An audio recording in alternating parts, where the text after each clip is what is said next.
നമസ്കാരം, ഞാൻ Avantika. Chemmanur international jewellers Kaumudi ഹെഡ്ലൈൻസിലേക്ക് സ്വാഗതം. Presented by NCDC. സമ്മർദ്ദത്തിൽ സർക്കാർ. ജിഷ്ണു കേസിൽ പി കൃഷ്ണദാസിനെതിരെ സർക്കാർ സുപ്രീം കോടതിയിൽ. ഹൈക്കോടതി അനുവദിച്ച മുൻകൂർ ജാമ്യം റദ്ദാക്കണമെന്ന ആവശ്യം. ജാമ്യം നൽകുന്നത് തെളിവുകൾ നശിപ്പിക്കാൻ ഇടയാക്കുമെന്നും സർക്കാർ. അതേസമയം ലക്കിടി കോളേജ് വിദ്യാർത്ഥിയെ മർദ്ദിച്ച കേസിൽ കൃഷ്ണദാസ് ഉൾപ്പെടെ 5 പേരുടെ ജാമ്യാപേക്ഷ ഹൈക്കോടതി നാളെ പരിഗണിക്കും. അതിനിടെ പോലീസിനെ വിമർശിച്ച ഹൈക്കോടതി ജഡ്ജിക്കെതിരെ ചീഫ് ജസ്റ്റിസിന് പരാതി നൽകി ജിഷ്ണുവിന്റെ ബന്ധുക്കൾ. ജഡ്ജിക്ക് നെഹ്റു ഗ്രൂപ്പുമായി ബന്ധമുണ്ടെന്ന ആരോപണം അന്വേഷിക്കണമെന്ന ആവശ്യം. കൃഷ്ണദാസിനൊപ്പം ജഡ്ജി വേദി പങ്കിടുന്ന ദൃശ്യങ്ങൾ സഹിതമാണ് പരാതി നൽകിയത്. ചൂടേറുന്ന മാണിക്കാര്യം. UDF വിട്ട് KM മാണിയെ മുന്നണിയിലേക്ക് തിരികെ വിളിച്ച് ഉമ്മൻചാണ്ടിയും രമേശും. ഇതിനായി ലീഗ് നേതാവ് PK കുഞ്ഞാലിക്കുട്ടി മുൻകൈ എടുക്കുമെന്ന് പ്രതീക്ഷിക്കുന്നതായും കോൺഗ്രസ് നേതൃത്വം. നിലപാട് മലപ്പുറം ഉപതെരഞ്ഞെടുപ്പിൽ കേരള കോൺഗ്രസ് ലീഗിന് പിന്തുണ പ്രഖ്യാപിച്ചതിന് പിന്നാലെ. അതേസമയം UDFനോട് വിരോധമോ വിധേയത്വമോ ഇല്ലെന്ന് KM മാണി. മുന്നണിയിൽ നിന്ന് ഇറങ്ങിയത് പറഞ്ഞറിയിക്കാനാവാത്ത ദുഃഖത്തോടെ. UDFിലേക്ക് ഉടൻ തിരിച്ചുപോക്കില്ലെന്നും മലപ്പുറത്ത് പിന്തുണ കുഞ്ഞാലിക്കുട്ടിക്ക് മാത്രമെന്നും വിശദീകരണം.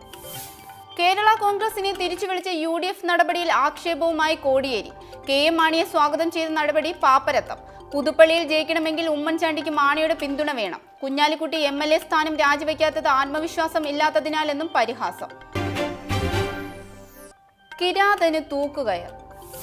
പാറാമ്പുഴ കൂട്ടക്കൊലക്കേസിൽ പ്രതി ഉത്തർപ്രദേശ് സ്വദേശി നരേന്ദ്രകുമാറിന് വധശിക്ഷ. കേസ് അപൂർവങ്ങളിൽ അപൂർവമെന്ന് കോട്ടയം പ്രിൻസിപ്പൽ സെഷൻസ് കോടതി. പ്രതിക്ക് വധശിക്ഷയ്ക്ക് പുറമെ ഇരട്ട ജീവപര്യന്തവും 7 വർഷം തടവും. മരിച്ചവരുടെ ബന്ധുക്കൾക്ക് 3 ലക്ഷം രൂപ നഷ്ടപരിഹാരം നൽകാനും ഉത്തരവ്. അന്യസംസ്ഥാന തൊഴിലാളികളിൽ ക്രിമിനലുകൾ ഏറി വരുന്നു. വിധി അത്തരക്കാർക്കുള്ള താക്കീതെന്നും കോടതി.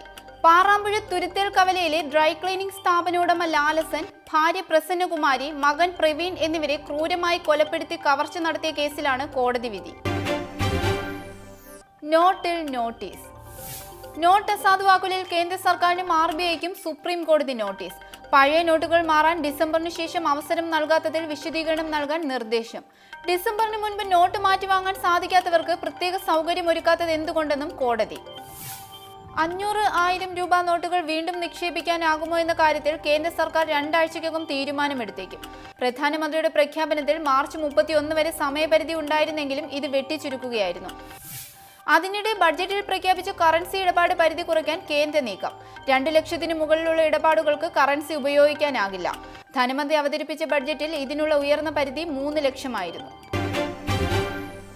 ഇന്നത്തെ സ്വർണം വെള്ളി നിരക്കുകൾ.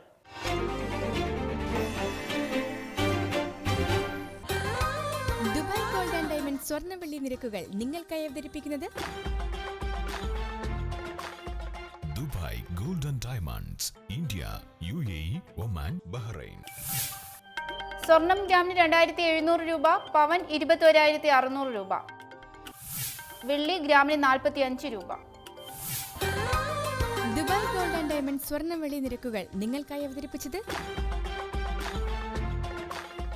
Dubai gold and diamonds, India, UAE, Oman, Bahrain. Chemmanur international jewellers Kaumudi headlines presented by NCDC സമാപിക്കുന്നു. അടുത്ത ഹെഡ്ലൈൻസ് 1 മണിക്കൂറിന് ശേഷം. നമസ്കാരം.